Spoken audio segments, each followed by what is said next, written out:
Hi, everyone, and welcome to the next episode of our Brown Bag Meetup series. I'm your host, Alek Talipov, and if you're new here, this is the blockchain professionals community, and this event is organized uh, to uh, to invite our guests. We host such kind of events once in 2 weeks, and today we will have another talk about food logistics, which is called like from farm to fork, unleashing the power of blockchain for transparent food provenance. With my colleagues Olga Zhilitskaya and my colleague Daniel Simpson will help me with the Q&A part at the end. So without further ado, I will invite my colleagues. Hi Olga, hi Daniel, how are you? Hello. Hi, Alec. Think I'm good. How are you? Yeah, me too. Yeah, thank you so much for coming and for being with us today. And I think I already see your presentation in the background, and now I'm going to bring it to the stage. And I think we are good to start. Please, good luck. The floor is yours. Perfect. Perfect. Thanks, Alec. Yeah, looks like you can see my slides. Thanks, everyone. Thanks for joining. Yeah, as Alec mentioned, today's talk is called From Farm to Fork, Unleashing the Power of Blockchain for Transparent Food Provenance. So what we're going to discuss today is we're going to cover key issues in food industry. Then we're going to talk about how blockchain can help with addressing those issues in the key food industry. And then we'll have an overview of existing solutions, so the production products that are already live, that are already addressing those issues. And we'll also have an overview about some potential areas which unfortunately are not addressed yet, but hopefully will be addressed quite soon. But before we start, let me just briefly introduce myself. So my name is Olga Zhilitskaya. I'm a product manager. I'm based in London, UK. I'm a passionate product manager with extensive BA background. I'm also an insatiable lifelong learner and a collector of different kinds of certifications, as you probably have guessed by the list above. And I'm also an adventurous travel and coffee lover. And the coffee theme will actually pop up a little bit later in our presentation today. So, key issues in food industry. As everyone, I'm pretty sure, aware, food supply chain has become much more globalized in recent years and decades. So, how can you understand that? Basically, we regard it as normal that you can find any product from anywhere in the world in your local supermarket. It's no longer a surprise for us. And then it's also possible to buy any kind of produce independent of the season. So, we can buy any types of fruits, even in winter. And also, that's something that was totally unthinkable until quite recently, but for now it's our just normal reality. So the globalization of food industry also means that food supply chains have become longer, more complex, they involve more actors and also more intermediaries, and quite often a lot of borders to cross as well. So basically that all leads to the fact that food supply chains at the moment are quite obscure. So let's have a look at like typical food supply chain and its actors at the moment. The first actor is providers. So that's basically someone or an entity that supplies machinery, fertilizers, pesticides, all kind of stuff for the farmers. And the next actor is producer or farmer. And that's basically who someone who grows the plants, for example, or have an animal farm, depending on what exactly they are producing. The next link is processor, food processor. After that, we've got distributor, retailer, and finally consumer. So if you have a look at this particular line, kind of supply chain, it looks quite linear, it looks quite simple, but in fact, it's really rare that you can see a supply chain in foods being as straightforward as this one. Most often than not, it includes actually several types of certain actors. So you can have multiple providers, multiple producers, processors, distributors, and retailers until final product, final good actually makes it to yourself as a consumer. So as a result, there are a lot of new challenges that have arisen just because of the kind of complexity of these food supply chains. So let's have a look at kind of formalized, structurized way of the key issues in food industry. The first one is food waste. So currently it's estimated that about 30% of food is ultimately lost or wasted. due to different kinds of inefficiencies in food supply chain. That's quite a lot, and that's not only at the later stage. Like supermarkets, for example, you probably have noticed that some of the food is not really being sold, and it passes its best date, so it's wasted technically. It can actually happen at any stage early as well. The second one is food safety, and here I'd say that lack of transparency and unethical practices have resulted in a lot of issues and also a lot of food fraud and food recalls. One of the most prominent examples here could be extra virgin olive oil. So unfortunately, it's not a secret that quite often extra virgin olive oil is being kind of defrauded. So basically, producers take a cheaper oil and then add some flavorings and dyes to make it look and feel like extra virgin olive oil, which is of course much more expensive. Yeah, and such cases, not just with olive oil, but like a lot of other products, are not, unfortunately, a rare thing at the moment. This, of course, leads to a lot of consequences, like financial losses for the companies, also some reputational risks, let alone potential health risks for the consumers of such products. The next one is food recalls and cost risks associated with food recalls. So there's also some statistics here saying that financial impact of food recall is quite significant. So 52% of recalls cost over $10 million, and then 23% cost over $30 million. These losses can be concentrated either and can sit with either one company, or they can be spread across the whole food supply chain. And in some worst case scenarios, these losses can actually lead to the fact that the whole food supply chain collapses. So this is all quite serious. And last but not least, transparency and ethics. This is something that has appeared quite recently, because in the recent years, the so-called conscious consumption has gained traction. That basically means that we as consumers, we want to understand where our food comes from and whether its production process aligns with our personal values. So this is about social responsibility, environmental impacts, what kind of ingredients are being used, what kind of labor practices are being used, farming practices, and so on and so forth.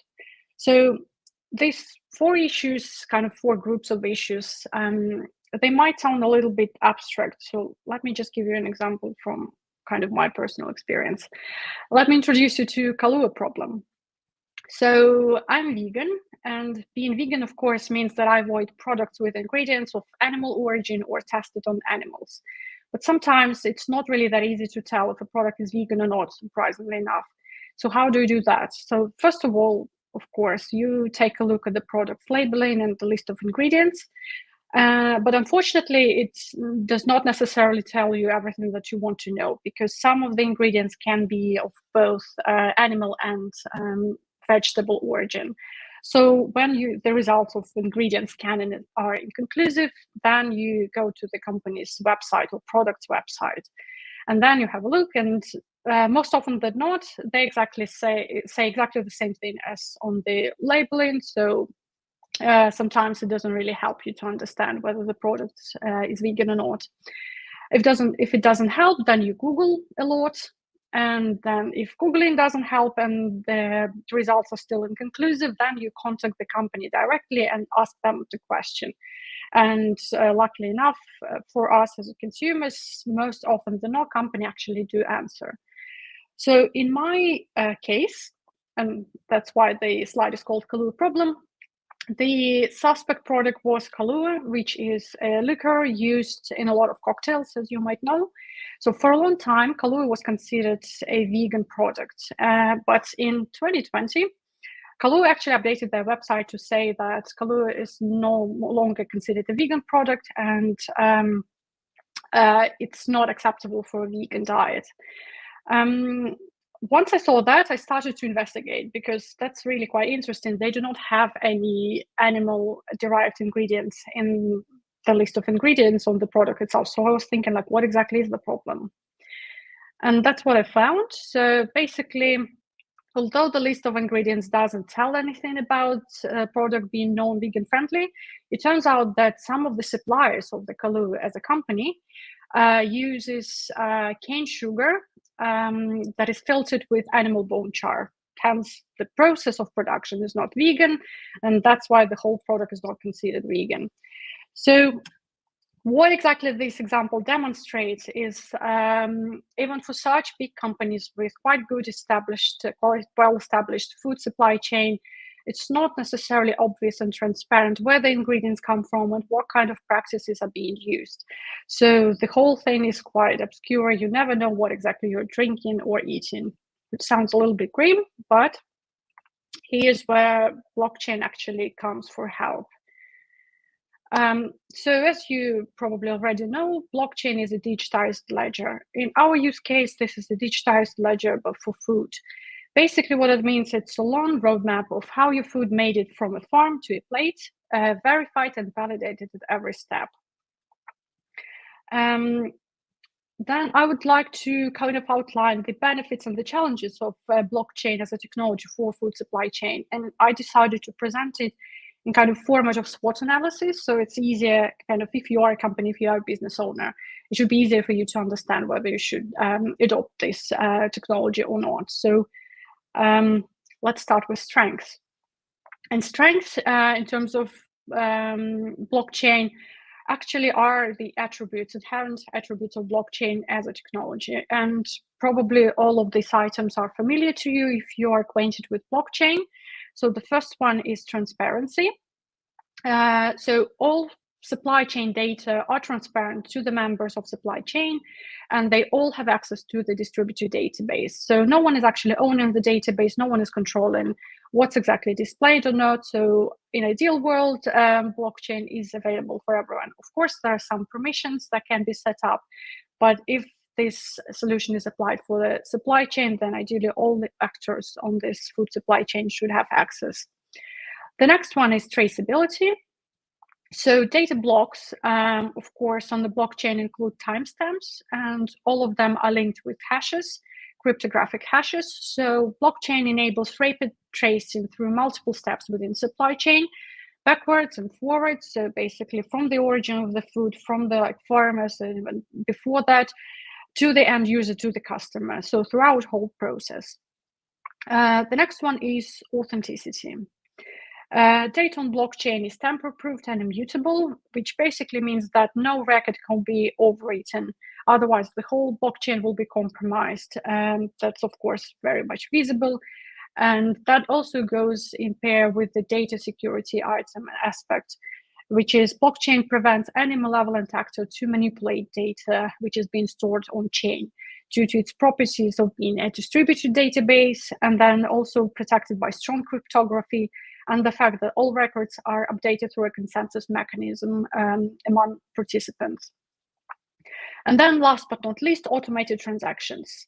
So there is a possibility to implement smart contracts, and smart contracts as a feature allow to automate a lot of processes. For food supply chains, these processes could be payment, automated inventory replenishment, and also integration with IoT devices. So IoT devices already are part of a lot of food supply chains. Then basically smart contracts can enable us to integrate with these devices, to read the data from them, and to transfer and store it on chain. And then if we expand this idea even further, we can say that oracles can also be integrated to provide some independent data on, say, weather conditions on the farm, for example. So something that's not manually added, or something like completely independent to the blockchain. So these strengths or inherent properties of the blockchain as a technology lead us to opportunities for blockchain being applied specifically for food supply chain. The first one is improved food safety and quality. And this one is, of course, related to the strengths such as transparency, traceability, and authenticity. So with these strengths, it's really quite easy to trace the food origin, trace the standards that are being implemented for this product production, the quality as well. So it's kind of all about traceability and transparency, and kind of maintaining this high level of safety of the product. The next one is increased revenue. And this one is a little bit kind of not vague, I'd say, but it kind of implies several factors contributing into that. So first of all, of course, is the fact that such food supply chains that are backed up by blockchain, they of course provide some extra guarantee for the consumer that they get a really good product, that kind of its quality is being controlled, and you can, as a consumer, you can actually check this quite easily. So it provides some extra trust, and due to this trust and kind of increased transparency, safety, and quality, there's also some potential premium pricing that can be introduced, and through this gained trust there could be also high demand for such products as well. It's kind of a little bit indirect, but then it all leads kind of to potential benefits, and for the reputation as well, for the brand reputation. The next one is reduction of transaction time and cost, as well as the improved supply chain performance. And these both are linked to the fact that blockchain actually allows to remove intermediaries in the process. So by removing intermediaries, of course, the process itself becomes faster, it costs less, because most of the time these intermediaries are actually real entities, real people that take time, take money for their services, and make the whole process more complicated. So in this case, when everything is tracked with the help of blockchain, these intermediaries are just not really required anymore. And then some of the processes can actually be automated. So if you can't remove some step of the process at all, you can just automate it, and that's what smart contracts allow us to do. And then the last one here is sustainability promotion. So again, helping to reduce food waste, reducing the consumption of natural resources, tracking carbon footprint, promoting fair trade and food supply chains, and so on and so forth. But of course, with these strengths and opportunities come some potential problems and issues. So let's start with the weaknesses first. And the first one is surrounded by kind of a group term, which is technology. So as you all know, blockchain is an emergent technology still. There's kind of still a lot of development around that as a technology. And then one of the issues that currently the industry faces is there's a lack of implementation resources, professionals who have knowledge and skills to actually implement blockchain. So there's a lot of demand, but supply is somewhat limited at the moment. There are also some issues such as standardization, interoperability, and scalability.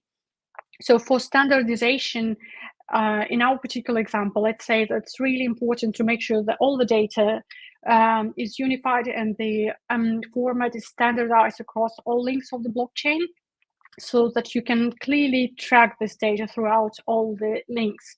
It's consistent and it makes sense, and basically, yeah, it kind of unifies throughout the whole process and standardized. Interoperability here makes sense because blockchain can't really exist in isolation, right? So we'll need to receive data from outside, from off-chain, and then we need to make sure that basically blockchain has this interoperability and is able to integrate with the platforms outside the blockchain itself. The next one is cost, and I'd say that's somewhat debatable because previously, yes, when you had to do custom development of the blockchain, yes, it required a lot of initial capital investment and then a lot of maintenance fees as well, maintenance cost. Now it is easier because there are some platforms that are already existing.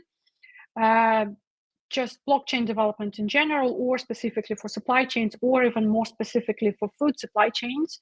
And we'll have a look at one of the examples a bit later in our presentation. But this is something to consider as well. Depending on what the solution will look like, what's the plan for it, the cost might be an issue, or it might be actually a strength at the same time. So it's kind of can go into both categories. Next one is the fact that it's called too much transparency, and you can see that we've got transparency in strengths and in weaknesses as well, which kind of doesn't make sense, but it actually does. Because for some companies, too much transparency can be an issue. They don't really want to share too much data with everyone else, including their competitors, because it just eliminates their competitive advantage. And of course, such companies who see it as a weakness or maybe a threat won't be inclined to adopt blockchain solution to manage their supply chain. And then awareness and education. Here, I'd say it's mostly targeting the business stakeholders. So, of course, there's a lot of noise currently going on around blockchain as a technology. There are a lot of scandals, a lot of problems, some fraud, quite a lot of fraud, let's say. And in most cases, it's not actually, it has nothing to do with the technology itself. But in order to understand and to filter out this noise, business stakeholders need to have some quite deep understanding of the technology. So they need to be educated. They need to educate themselves as well.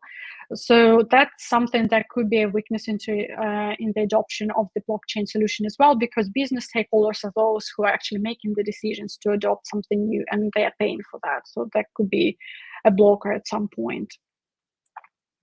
And then let's move on to the threats. There's just three, but quite important ones.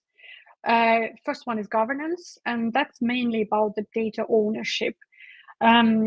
Again, so like one of the main attributes of the blockchain as a technology is the fact that the data is immutable. So it can't be altered, it can't be updated, modified, or removed. And that goes kind of in the conflict with some regulations, say, for example, GDPR, right? So if you want to be GDPR compliant, for example, you should be able to manage your data in a way that it can be modified, or it can be even deleted by request, right? So the right to be forgotten, for example, aspect of GDPR. With blockchain, that's not possible. And I don't think that this issue has been resolved yet. Good news is that for food supply chain in particular, I don't think that's a big of a problem really, because there's not really much user data being stored on the chain. I can't really think of anything, but potentially there might be something like in actors of actual people who are doing the work. So this is not a big threat as to me, but something to consider as well. The next one is regulations. And this is in general lack of proper government regulations and regulatory uncertainty. There is a lot of debate going on in the US, in the UK, in Europe. So legislators try to come up with like ideas how actually blockchain should be regulated. It's not finalized yet, it's still ongoing, but that's potential quite important business risk for the companies considering adopting blockchain. And then last but not least here is the fact that blockchain requires adoption by all members of the process. Otherwise, it just won't fly. So by its nature, by its essence, blockchain is a community platform, community technology, right? So it can't be used in isolation. If you want to gain the benefits from the blockchain, it needs to be adopted. It has to be adopted by everyone participating in the process, in our case, food supply chain. We'll get back to this point actually in a minute, but just to summarize this slide is, over time, hopefully the challenges will be addressed, and they are actually being addressed at the moment as we speak. So both the weaknesses and the threats, and hopefully when they are handled, it will contribute to wider blockchain adoption, including the adoption within food supply chains. And this is actually the example that I was talking about in terms of the adoption by all members of the supply chain or the process. So this is an example of a product called TradeLens. In 2018, IBM started to develop and then eventually shipped a fully functional blockchain-based logistics platform that's called TradeLens. It was ordered by the company called Maersk, and Maersk is a market leader logistics company. You've probably heard of this company and seen their vessels. They're kind of everywhere. So the platform was actually built and was fully functioning. However, at the end of last year, 2022, I think it was November or December, Maersk announced that they are discontinuing the platform, unfortunately, as it never gained traction, even though it was introduced by such a huge player in the market as Maersk. And here you can see kind of the official statement. And here they highlight that, unfortunately, while we successfully developed a viable platform, the need for full global industry collaboration has not been achieved. that's actually the whole detail that we can get about this situation. But to my mind, I think the problem might have been actually in the fact that for some participants of the supply chain, there was just too much transparency. They felt unsafe sharing this information with other participants on the blockchain. It's just my guess. We'll probably never know. But this is kind of, my thoughts around that. But if a company actually decides to adopt blockchain as a solution to manage their food supply chain, so how exactly will this work, right? So let's have a look like from the more like technical data perspective. So you remember these supply chain actors, starting with providers and finishing with consumers. In order to kind of track all the process on the blockchain, we need to collect data. So there should be data points at each step, and all of this data should come on chain one way or another. So here I just wanted to give you an overview of what kind of data can be collected. Of course, like for each link here, you've got like 4 items or 2 items. That's not an exhaustive list. Of course, there'll be dozens or even potentially hundreds of data points per each. The important thing is like if we've got some, they should be consistent, unified, and standardized throughout the whole process, really from start to finish.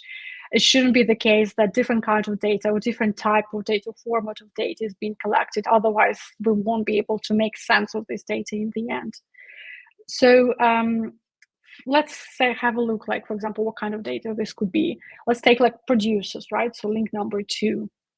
These are our farmers, and then for example, they can collect the data about their farm. So what kind of conditions they farm exist in. So what kind of farming practices they employ, what kind of crop cultivation processes they have, weather conditions, like animal welfare if it's an animal farm, and all of that kind of stuff.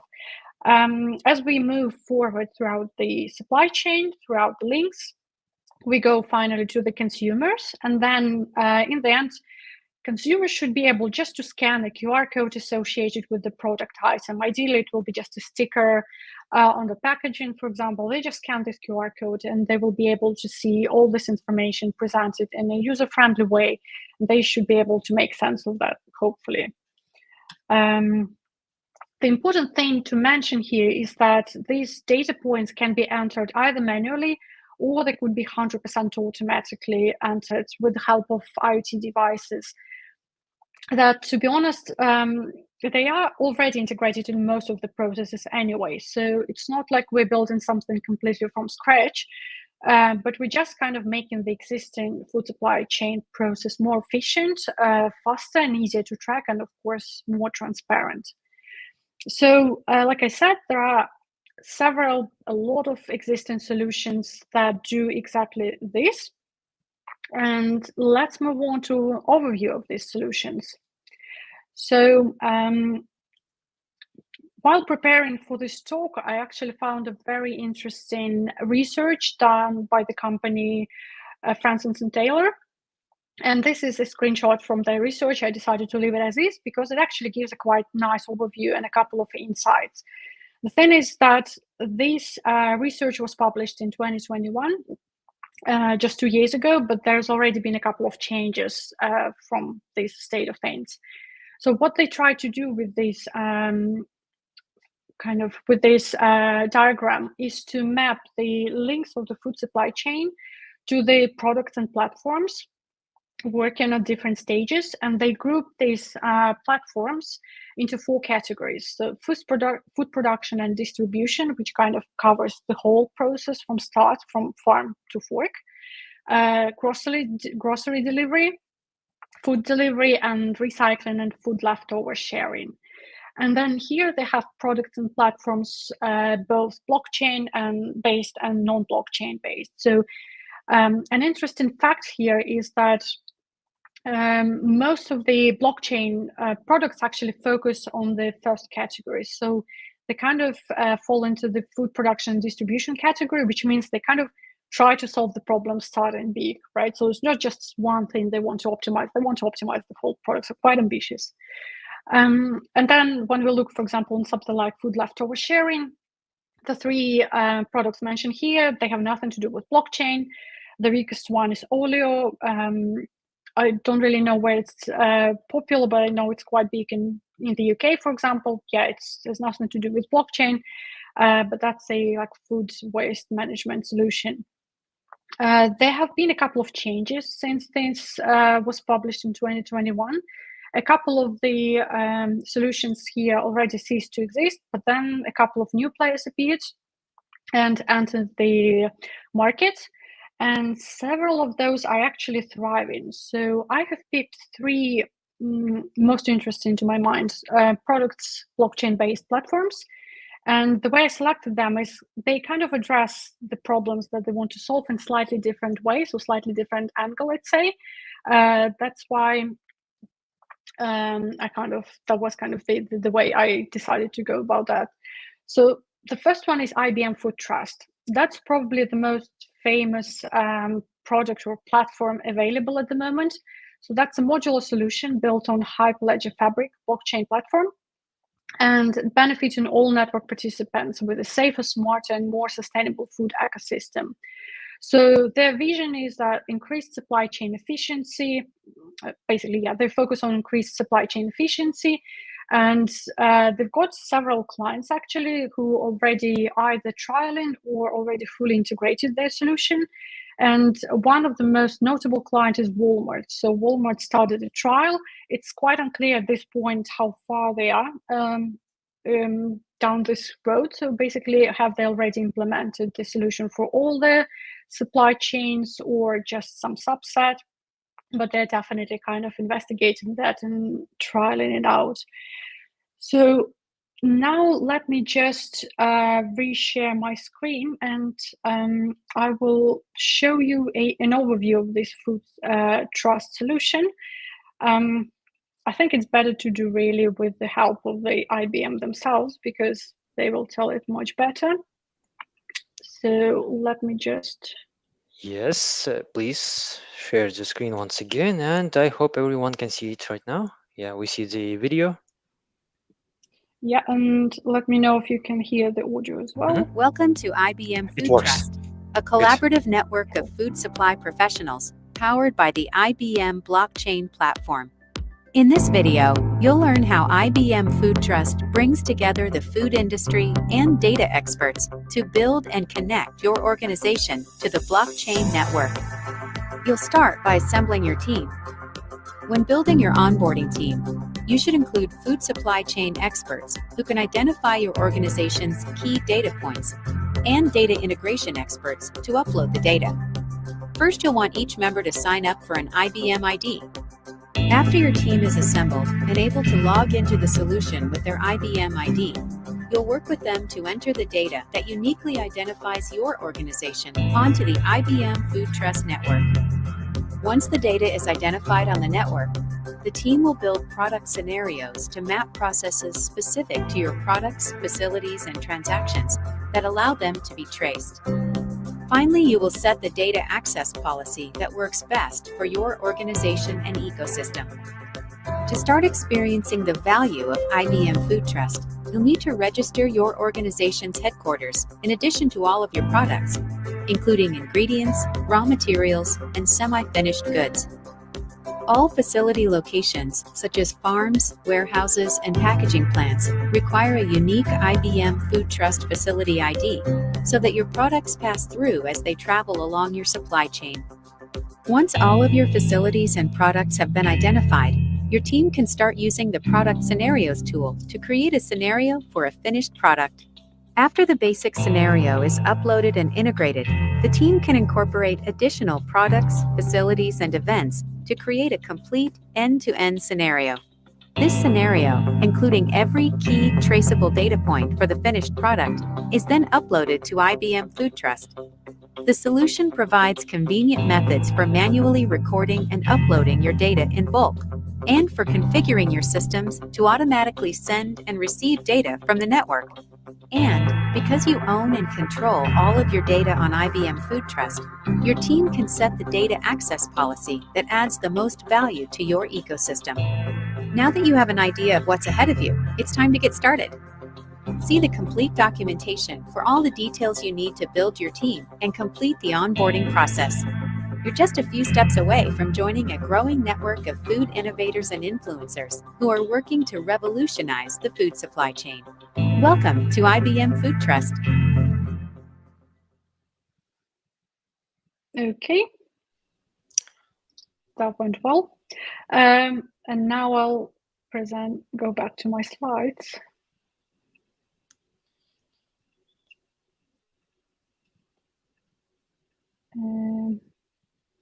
And Yep. we see the slides. Cool, thank you, Alec. Yeah, we rehearsed that beforehand. So as you can see, the tool itself is quite powerful. And yeah, it actually just mentioned quite briefly, but important note, yeah, that you can enter data both manually and automated as well. So that's exactly what we talked about before. The next tool, the next product that I want to talk about is from the company called OpenSC. So OpenSC is a joint venture by the World Wildlife Fund, Australia, and BCG Digital Ventures. So it produces a digital platform that uses data to verify product sustainable production claims and track the product throughout the whole process. So the vision is that transforming global food systems is key to tackling the climate crisis and protecting people and planet. So you can see there's slightly different angle really to how they approach and what they're focusing on. Probably because, yeah, World Wildlife Fund is participating in developing this. And also, the difference between what OpenSC are building and Food Trust is that IBM Food Trust kind of limits its scope to the enterprise usage, but OpenSC actually does it one step further. So it actually includes consumers as the last link in the process, and this possibility to kind of scan QR code and see all the data associated with the product that you're buying. And then OpenSC do not limit themselves to usage of just blockchain or just the blockchain. They also use artificial intelligence, machine learning. They use IoT sensors, and they use some space tech as well. They've got a couple of clients who are already adopting them. Their products. The one that I'd like to show you today is the product called Karumba Prawns Digital Experience, and that was built for Austral fisheries. So while I'll walking you through these slides, feel free to scan this QR code. I'll do this myself as well, because that's actually an example experience. You will be able to see what exactly the end user of this solution will be able to see, and that's actually quite interesting. That's really user-friendly, looks really nice. So Karumba Prawns Digital Experience allows consumers to view the entire kind of catch to customer journey of their prawns, the prawns they're buying. And that's basically how it works. So they are able to scan a QR code that's put on the packaging of the box of prawns, and then with the help of their smartphone, they can see all the information related to the prawns that they're buying. And kind of additional feature here that was very important specifically for austral fisheries and their consumers. This product also allows them to verify that the prawns were responsibly caught outside of closure areas. So there are some areas where austral fisheries operate where you're not allowed to actually catch the prawns. So this experience kind of helps the customers to make sure that their prawns have been caught and sourced responsibly. So it took the company 4 years to build and ship this product, quite a lot. So I think they're quite happy about the final result. And then the product itself was released at the end of last year, just around the Christmas time, and that's when they actually trialed it. So the first batch of prawns with these QR codes were shipped. And yeah, here it is. Have a look, have a play with this digital experience and see what you can see, what a real customer can see. There's some information about the location where exactly it was caught. There's some even preview picture of the prawn, probably not the one specifically that you're going to eat, but just some generic one. It actually shows the vessel that caught the prawns and then the date when it was done. And it also records the date when the data was entered on the blockchain. So quite cool solution, and I really hope that this will extend to other areas, not just prawns.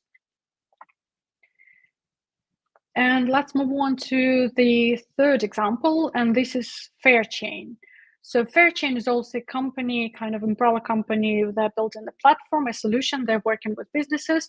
So their mission is to enable businesses, governments, and NGOs to create shared value chains based on positive instead of negative externalities. So basically to make sure that food supply chain produce some positive outcomes, not just negative for every party involved. So the main points they're focusing on are reliable and transparent system for tracking every single transaction, shift value to where it belongs, and concept of radical transparency. So these last two, actually, they're quite interesting because that's probably why they decided to work with the coffee industry first, because coffee industry is notorious for its skewed wealth distribution within the supply chain participants and abundance of intermediaries. That's why kind of their first client is Moi Coffee. Hopefully I pronounced that correctly. And Moi Coffee, that's a company based in the Netherlands. So they are fully operational. So you can actually visit their website, have a look what they provide and what they offer. And they position themselves as first European coffee maker to introduce fully blockchain traceable coffee. So what they're saying is that right now, 85% of total value of coffee disappears in the pockets of so-called big coffee. So these are big coffee companies which make a lot of money off the coffee just because of the fact that most of the value, unfortunately, is being created in the Western countries where the coffee is consumed. But then what Moi Coffee is trying to do, they try to rebalance this equation. They try to kind of create a 50% by 50% distribution between the producers and the kind of the consumers, us as the consumers. So if you take a look at this picture on the right-hand side, that's basically a circle of the value. And you can see that what they're trying to do is kind of redistribute the events kind of in the coffee production more to the right side. So everything that you see on the right side, that's basically what's happening on the country of origin side. So that's coffee, growing of the coffee, collection, wash, grade, hull, roast, packaging as well. And then at this point, coffee enters the consumer country where it's been traded, sold, and consumed. And this redistribution basically makes sense that a lot of the value actually stays within the country of origin. In this particular case, it's Ethiopia, but Moi Coffee works with a couple of countries from Africa and then a couple of countries in Southern America as well. And how blockchain helps here, it basically tracks all these steps. And same idea here, you've got a QR code at the end and you can actually validate the journey you coffee made before it actually ended up in your house. And here are just some screenshots from the website, really user-friendly. There's a lot of options for you to choose from. And what I like in particular is they've got so-called farmers dashboard. This is just a snapshot. The dashboard itself is much bigger.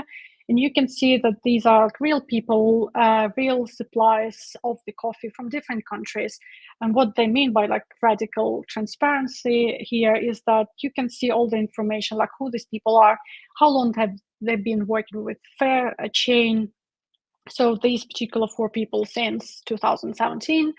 Number of training sessions. I presume that these are training sessions about using of the blockchain and how they actually manage the data. And then you can also see all the statistics around that. So how much coffee they've delivered and how much money they earned. So yeah, really good example. I'll probably try to order some coffee to the UK myself just to kind of support these guys. But look, that looks really, really great. So I've covered 3 quite different examples of the blockchain application, food supply chain, but then there are also a couple of areas where I feel some of the use cases and needs are not yet addressed.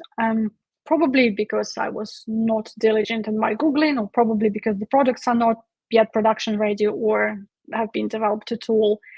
But these are the areas that I think still need kind of further attention. So the first one is food waste management. I have mentioned it a couple of times throughout my presentation, but I don't think it was mentioned anywhere explicitly. So there's no product yet that addresses full waste management directly, being built on blockchain.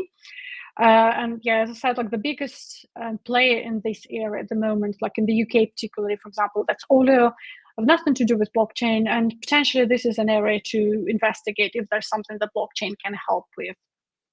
But again, even existing solutions like Food Trust, for example, they are already indirectly helping with this issue, right? So if you can fully track your supply chain, see where the inefficiencies are and where they come from, you can also better manage them and kind of create and generate less waste in the end.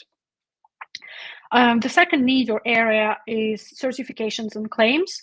And this one, I think, is the most promising, really. So these are basically claims and certifications around organic, fair trade, sustainable, carbon neutral, vegan, vegetarian, gluten-free, cruelty-free, etc., etc. So anything, really, anything that's currently in existence. In most of these cases, if not all, these certifications and claims are often supported by official entities. So these entities kind of grant these certifications. But I don't believe there's any blockchain solution related to that. And to me, it looks like a very good use case to explore non-fungible tokens and use smart contracts in order to manage the kind of the workflow of these certifications and claims. And last but not least are food allergies, intolerances, and dietary requirements. Again, I feel that existing solutions kind of already address this issue. So if you can see the whole list of ingredients, of course, you can match it with your particular requirements. But then on the other hand, there's kind of an additional step for a consumer to match this list of ingredients with their particular needs.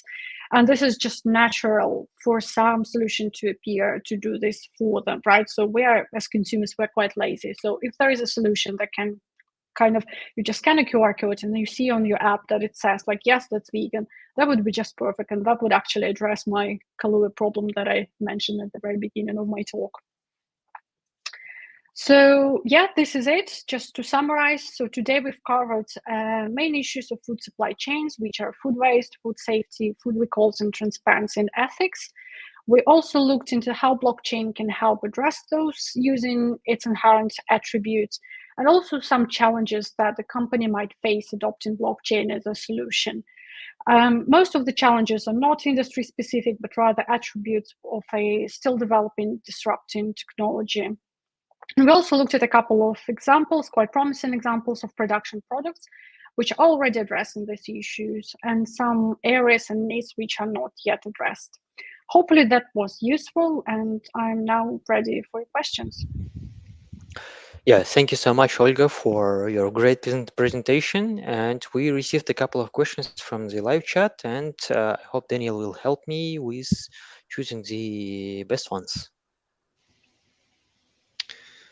Yeah, Alex, so I think we can take both the questions that we've got there at the moment. One from Gordon at 217. It's been flashed up on the screen, sir. So Gordon has asked, can you tell us a bit about oracles, the bridge between real-world data and the blockchain, and how we can prevent them from being spoofed or hacked? Yeah, maybe I could field this one. So, yep. Yeah, so for people that are not aware, so oracles are a kind of a way to get outside and real world data and information into some kind of smart contract or decision-making logic within the ledger to kind of help it make decisions. So examples of those things could be, and this goes both for kind of food supply and other types of blockchain use cases as well, but with things like exchange rates, weather events, or even things like winners of elections or winners of sports events, if it's like a prediction or that kind of network. There's a few ways of doing that. I mean, you can have centralized actors that will enter that information, but obviously then that's an issue of trust. And I think one of the solutions that's been proposed, and it's actually being used by a prediction network called Olga, is that you sort of democratize the information that gets entered into the system.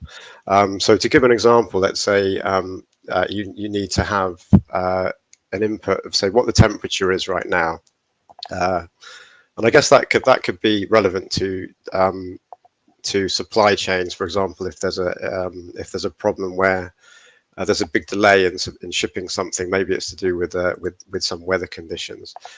So the Oracle could consist of a lot of people. Let's say you have 500 people, and the idea is that the majority wins. So if 300 people out of those 500 have reported that the temperature is, say, 22 degrees, and the remaining 200 all report in that the temperature is something else, like 30 or 40 or 50 degrees, then you assume that the majority wins. So the smart contract will come to the conclusion that 22 degrees is the correct answer. So the idea there is that those people would stake a small amount of cryptocurrency, and if they report into as the majority, then they keep their stake and they earn a little bit more from the people that reported wrongly. So that's how you kind of democratize the right answer. So to avoid any issues where you've just got one actor that's trying to report. So that's an interesting way to, in my opinion, to avoid the situation where you get misreporting of or bad data or information coming into the system. Yeah. Hope that answers your question, Gordon. Okay. And I see there is another one. How to ensure that a QR code was not taken from original product on the last step before providing to customers. I can start with this one, but probably Daniel, you can just contribute kind of. That's a very good question, and that kind of introduces a problem of the person still being a part of the process through like all the kind of steps, and especially at the very first step, like of entry data onto blockchain, and then yeah, you're right, like the last step of actually appending this QR code to the product.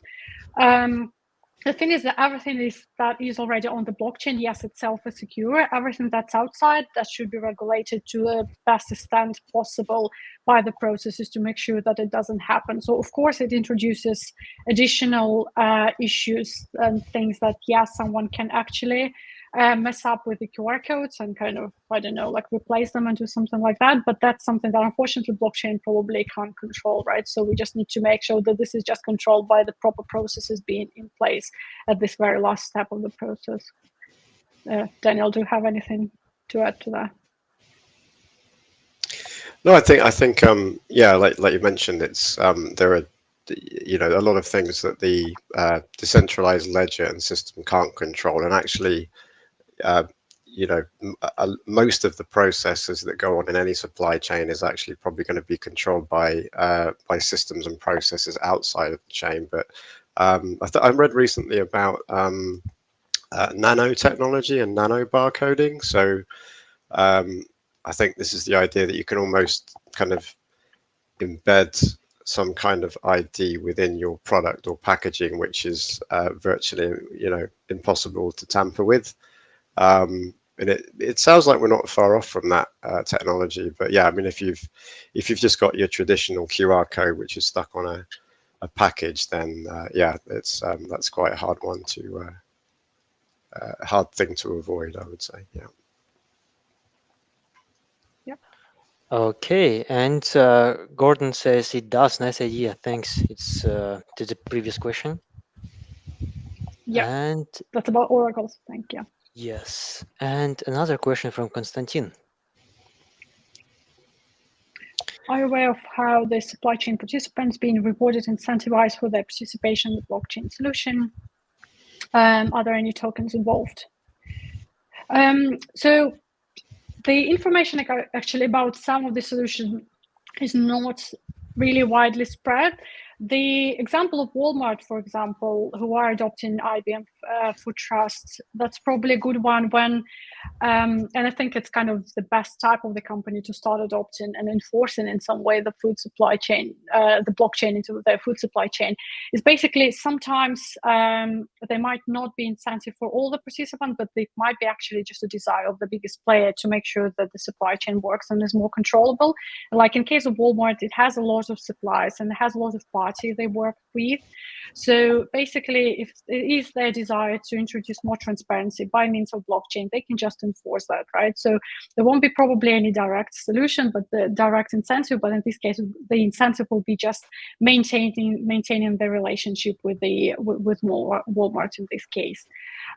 For some cases, like the coffee company that I've mentioned before, the incentives are also, I don't think they are related to the blockchain itself, but basically for the company itself, it's just a reputation gain, right? So they're being super transparent. They're being very open about how they reward the producers. So that's just basically gaining some trust and high demand from conscious consumers.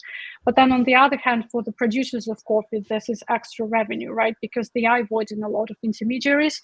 And that's obvious that without these intermediaries, that's easier for them to earn money, to earn even more money. So it's just kind of financial benefit, but not related to the platform itself, but just to the kind of enhanced and more optimized process. In terms of the tokens, I'm not really aware. I don't know, Daniel, if you have anything on that. No, not examples of direct token incentivization on supply chains, but yeah, I'd agree with you there, Olga, that I think in some cases their incentivization is, it could be cost saving, it could be streamlining, it could be reputation, but yeah, I'm sure we'll probably see some sort of innovative models that'll emerge at some point, for sure. Okay, yes, and I think that was the last question. Maybe anything else to share, Daniel, Olga? Not really, nothing for me. Thanks everyone for participating.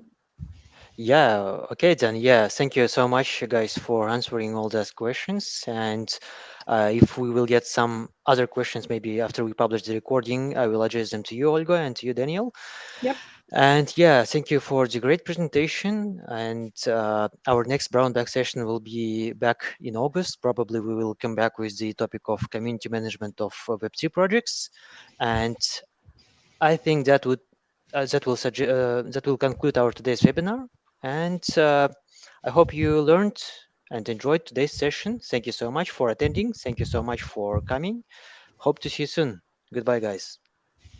Thank Thanks, you. everyone. Bye.